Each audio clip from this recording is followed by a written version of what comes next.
Hello. So back with another video, and I'm pretty much weekly at this point. I don't know how long that's going to last. But this week I ended up hitting a few garage sales. I went to the first in almost 2 years collectible show. It was a nostalgia show in Woodstock, Ontario. And those of you who know me know that paper ephemera is one of my big sellers, and I collect Canadian insert cards and things like that. So I always used to hit up Woodstock, but this is the first one I think in 2 years, and my first show. So that was kind of nervous and excited at the same time. Did fairly well. Got a lot of stuff that'll sort of keep my eBay store full for a good period of time. I hit, while I was in Woodstock, I hit their Goodwill store there and got a few things. So this is going to be a fair amount of smalls this week. The garage sales I didn't do get a lot at, but I did get some nicer pieces. Most of it did come from the Woodstock Nostalgia Show. So if you guys could like this and subscribe to the channel first thing, get that right out of the way, I would very much appreciate it. And if there's anything you see in these videos, just feel free to contact me. For the smaller things, I can do mail. Larger things, I can't. I just don't have the capabilities of doing that. So here we go, straight into it. So the Woodstock Nostalgia Show, where I picked up primarily smalls. And this, there was a guy, I kind of walked up on him, and he had a table full of paper and brochures. It was fairly busy at his table, so I sort of waited my turn. A lot of dealers, apparently, he said, had picked over him before they even let the rest of us in, which usually happens. I mean, that's kind of standard for the industry. But there was a lot of stuff left behind, which surprised me. First out of that, let's say, are these great Mercury 1953 Mercury sales brochures for the Mercury Truck Series. Two of them from 53, one from 1948. These things are new. He said that he got all of these out of one lady's house, and she was, as he said, a clean hoarder. She just kept everything, and she kept it immaculately. And so obviously back from the 40s all the way through. So I managed to get these off him at the beginning of the show, and a couple of car ones, 58 Buick, and I think this is the Ford, Mercury Meteor. And look at that, look at that, like, just absolutely beautiful vehicles. You really get that styling, and it didn't get better than that. I think this one is 57 or 58. Neat little crossover with Ed Sullivan there. I won't do my Ed Sullivan impression. But yeah, I hit him up, and it got really crowded, so I just decided to move on. And he was selling most of those in the basically sold all those to me for $5 each. And I got out of there. I went back at the end, and I started going through stuff again, and he basically told me to make a pile, and we would work something out. And so he had, some of these were labeled, and this one was labeled household appliances.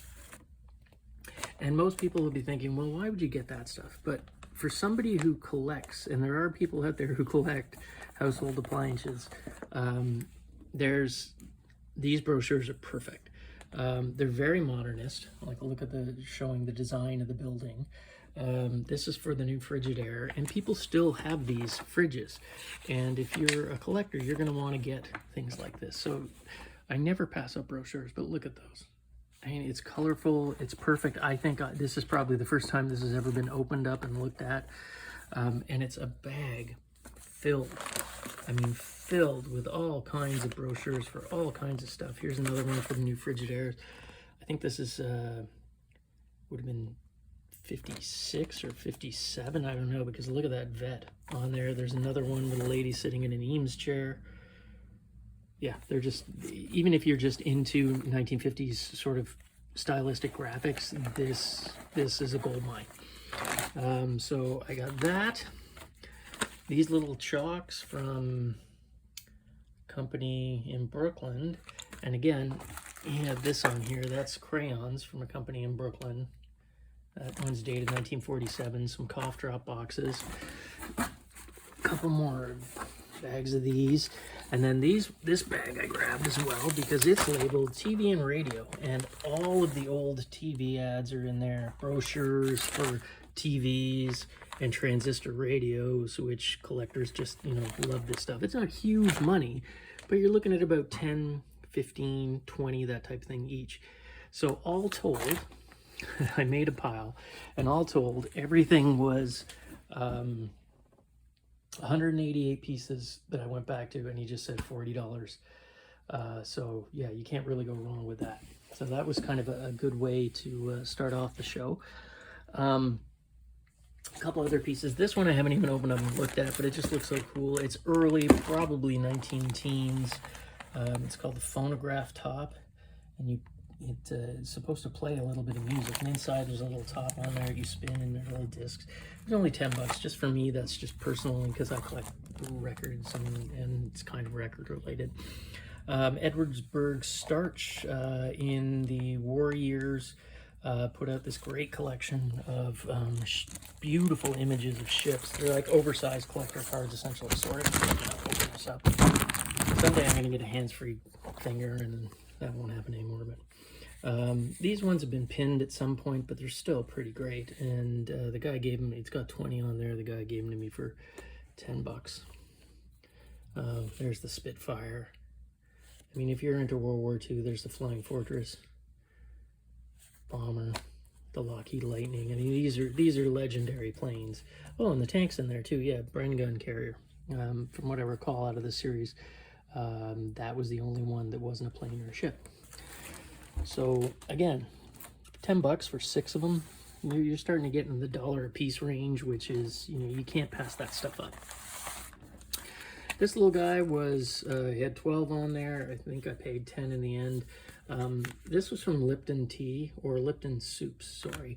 And they had this folder, and here are the cards. Now, fortunately, these have been way cut down, so the value on them is a little bit lower, but you can see on the back, they would have been large squares. You cut them off the Lipton Soup packages, but there's Bobby Orr, Daryl, Boria, I think that's Keon. Yeah, just basically all the best things. And I think, I'm not 100%, but I think it was 74, 75 that series came out. And in the other side, he had stuffed in these baseball guys. But what's weird is 1980 Philadelphia player cards from Burger King. Never seen that before. So not a great deal of money. Again, probably double my money on the thing. The guys want the folder itself because you had to mail away to get that to keep your cards in. So, and speaking of hockey, this is, I believe, what is it? Yeah, 73, 74 wax wrapper from O-Pee-Chee Hockey. I actually don't think I have this one in my collection, so it'll probably stay in my collection. And that was, I think, 10 bucks. Lots of little cards, 1940s Kellogg's decals. These were in Kellogg's cereal, kind of like the floaty tattoos, but you put them in water, and then you could put them on water or your cup or your mug or whatever, and they split them up into twos. Canada's Greatest Statesman, Wilfrid Laurier is not in Canada right now, seen as the one of the most progressive peoples. But there are still collectors out there pick stuff like that up. Pop out dinosaur card. I have no idea where that's from. Planters Peanuts from probably the turn of the century. And these were 3D cards that were in shreddies in the 60s. Some Tigers decals from the 60s. And all this stuff is in the sort of $1 to $2 range each. In some cases even lower. More of these Kellogg's decals. When you pick a bunch out in the end, even though it says $3 on there, in the end I probably ended up paying around $1 a piece for almost everything in here. And again, once you're down to the $1 a piece, then you can't really go too wrong. These were a little more, but they're great imagery. Sort of an early Canadian thing. These are probably 1890s Victorian trade cards. Snowshoeing and some tobogganing. I think those were around $10 each, which is a little high, but I just love the images on them. Great jackets, not Hudson Bay, but almost. Hudson Bay certainly style, a Habitant jacket. What else? This was $2, and I just bought it because Gracie's on the cover. I think it's 19 Stella magazine, so you're looking at probably the 50s or 60s. I haven't opened it up and looked. A great circa 1970s Starsky and Hutch shirt. It's an extra large, comes in the original baggie. It's been opened, but it's never been worn. Crazy David's was a guy, I believe he was in Toronto. Yeah, there he is. And it was like a shirt and record wholesaler shop back in the day in the 70s, and they had all kinds of shirts, and these were there. I have a couple. I just sold a Bay City Rollers one not long ago, so the guy had $30 on it. I think he came down to 20 for me because I bought off him before. And then two 1950s, sorry about the glare, CFL programs. He had 30 for the pair, gave them to me for 20 when I bought both. From Mego Action Jackson, they were sort of Mego's attempt at a G.I. Joe or a Big Jim. So I figured these are unopened outfits. There's a scuba one, which is pretty dope, and a sailor. These have never been opened or taken out. They're brand new, virtually new old stock. They have all the different outfits listed on the back. There's the little Mego thing. I'm not 100% sure what year these would be, but again, probably 1970s, I would imagine, maybe a bit earlier, but they were $10 a piece. So I can't go too wrong with that sort of thing. Also, there was this great medical chart. Now, medical charts in the last 5-6 years for people who have large lofts. People have been using these as art. I've sold a couple of really rare ones from the 1890s. This one is probably from the 30s or 40s. I haven't found a date on it yet. The Clay and Adams Company, but it's really large. I mean, it rolls for another good, probably 1.5 foot. And just really cool graphic images, accurate to the time. And again, I didn't have to pay that much for it.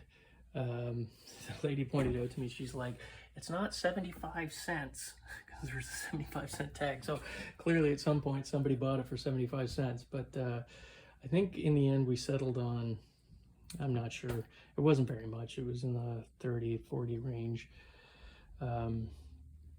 What else did I get at the Woodstock? I think oh no, yeah, these. So these are very early horse racing or jockey helmets, metal on the top. It could have been for polo too, or just generally. The interior is cork, or maybe that's foam. I'm not 100% sure, but even still, they're nice and early. Need to be cleaned up, obviously, and they've seen a bit of wear, but just cool things. And again, somewhere in the $15 range each, I think. And they sell pretty regularly for 100, 150 range on eBay if you go and look. These ones got a bit more wear, but yeah, $10 a piece, you can't pass it up. And what else? Oh yeah, okay. This is, I got this actually at a garage sale on Saturday. So older stuff is out there, probably from the 1950s. It's a UK poster, and it would have been sort of outside of the local theater, in this case Theatre Royale, and it was a multi-entertainment show with the Deep River Boys, who I actually have a record or two from the 50s. They were an American gospel group, great harmonies, and then all these other really fun kind of entertainment acts like Don Filippo Marino with Kiko. That's a ventriloquist act. Brilliant impressionists. Les and Len, two boys with a xylophone, and all the prices. Again, it looks like it's UK, but a cool little poster. That'll look great on a wall somewhere. The other thing I grabbed at garage sales was this abstract oil painting. I love the colors on it. That's what kind of caught me. And it's not a great painting in terms of execution, but of the style, it's rather nice. I don't know if we can get this over here and have a look at. You can see there. It's an original. I haven't found a signature on it yet. Frame color was nice, kind of matches the use of some of the colors in it, but it actually looks, I don't know, something caught my eye on it, and it wasn't super expensive. I think $5. Can't go wrong with $5, can you? No, tell you can't. And these, I think, were the only other two things I got at Woodstock, but they were pretty amazing. So this, you're looking at it and you're thinking, oh, great, you got a nice chrome steel sort of Porsche 617 race car model. It says Porsche on the back. It has a label underneath, made in Hong Kong. And then when you open it up, Shazam, it's got booze in it. Little decanter set. And these are fairly common in the 60s. A lot of them, if not all of them, were made in Hong Kong. I've had a Volkswagen Bug before, a Volkswagen Beetle. I've had a few other like old-timey cars, like Model T type cars. But this is the first sports car that I've seen, and it is fantastic. And it still works. Let's see if I can wind her up. Pull that guy out of there.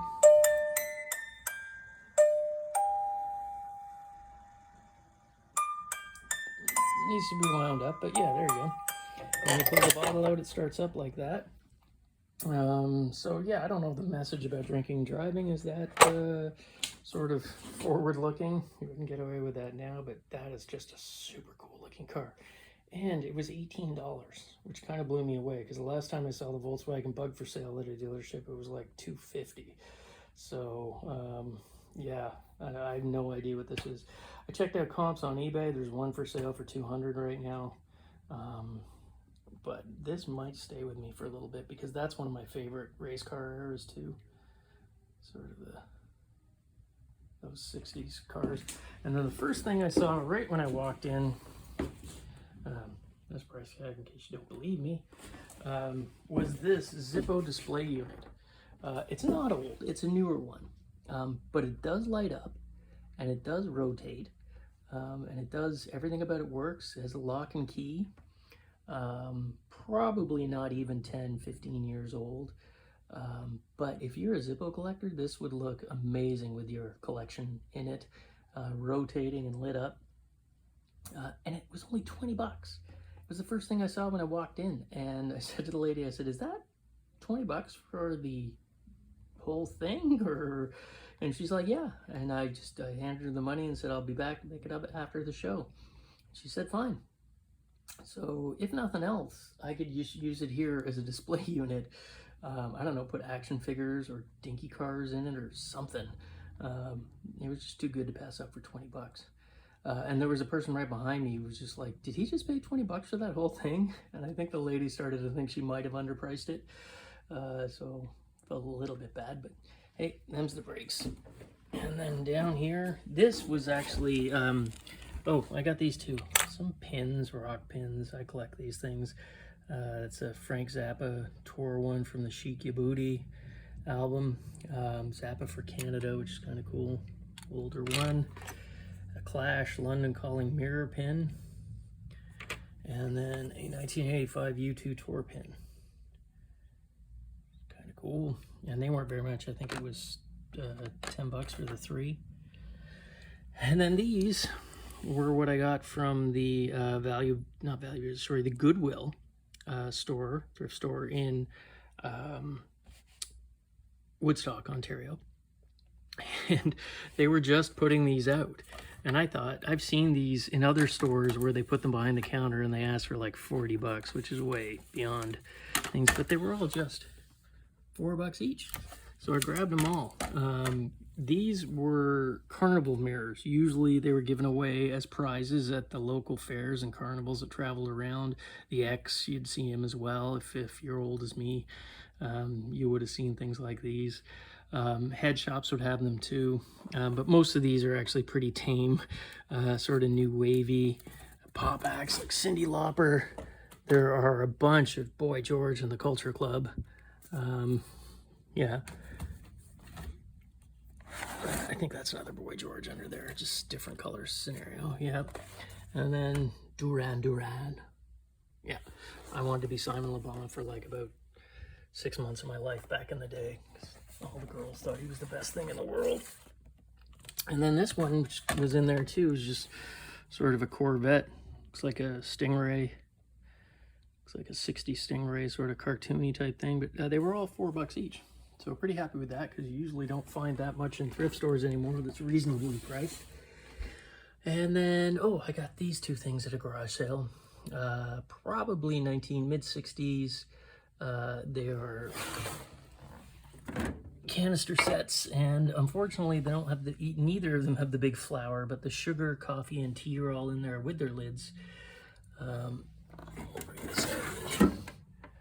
Yeah, there's the coffee one. But kind of cool. People love them actually, and these are a nice way to bring a splash of color, especially if you're doing like a vintage kitchen look. Can't go too wrong with that. Which I think I've said so many times. I've got to get new things. Oh, and I found one other thing I forgot. Ugh. This was at Woodstock as well. So you can see how the story gets sometimes when I'm not in it for a day or two. It is an Air Canada flight bag, probably from the late 60s, early 70s, vinyl. Brand new, I would say.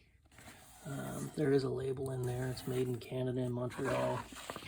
Carry-on bag. It was only $10. So, yeah. Probably still use it as a great little carry-on bag, or even just a purse now. So yeah. That was it for this week.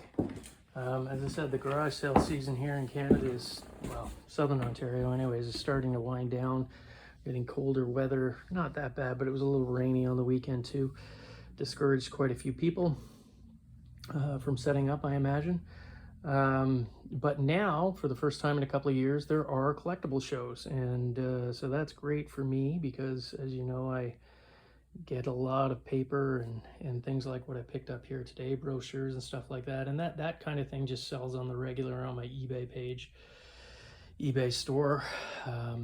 And I love the stuff anyways, just the graphics in those. And some of them are kind of hilarious. Sort of, you look at how far we've come, especially with regards to the ladies who the only option apparently back then was to fall in love with your refrigerator and work on your mother's little helpers. So things, looking back on history, you can see how far you've come. It's a nice perspective to get sometimes, because sometimes it feels like we're not making that much progress, but when you go back far enough, you realize we are on a lot of different things. And that is about as political as I'll ever get on this. I apologize for that before.